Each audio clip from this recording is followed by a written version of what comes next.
Thanks, Jen.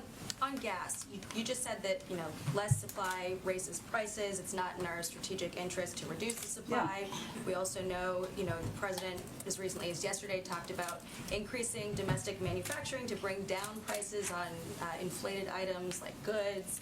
So why not apply the same logic to energy and increase domestic production here? Well, there are 9,000 approved oil leases that the oil companies are not tapping into currently, so I would ask them that question.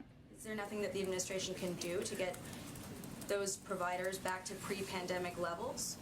Do you think the oil companies don't have enough money to drill on the places that have been pre-approved? Just asking. I would point that question to them, and we can talk about it more tomorrow when you learn more. Do you think that opening the Keystone pipeline and having more energy-friendly policies might do that? The Keystone pipeline has never been operational. It would take years for that to have any impact.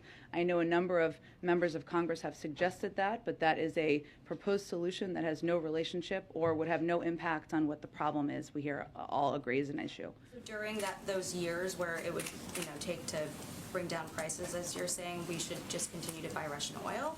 Well, again, Jackie, I think you're familiar with a number of steps we've taken, a historic release from the Strategic Petroleum Reserve. Let me finish. What we can do over time, and what this is all a reminder of in the president's view, is our need to reduce our reliance on oil. The Europeans need to do that. We need to do that. If we do more to invest in clean energy, more to invest in other sources of energy, that's exactly what we can do to prevent this from happening in the future. We welcome any Republicans from joining us in that effort. Go ahead. As long as we're buying Russian oil, though, aren't we financing the war? Well, Jackie, again, it's only about 10% of what we're importing. I've not made any announcement about any decision on that front, but our objective here and our focus is making sure that any step we take maximizes the impact on President Putin and minimizes it on the American people. And anyone who's calling for an end to the carve-out should be clear that that would raise prices. Go ahead. Have you noticed that as everything around you seems to decline, one thing still grows? It is the power of your rulers. None of their plans and directives have solved your problems or made your life better.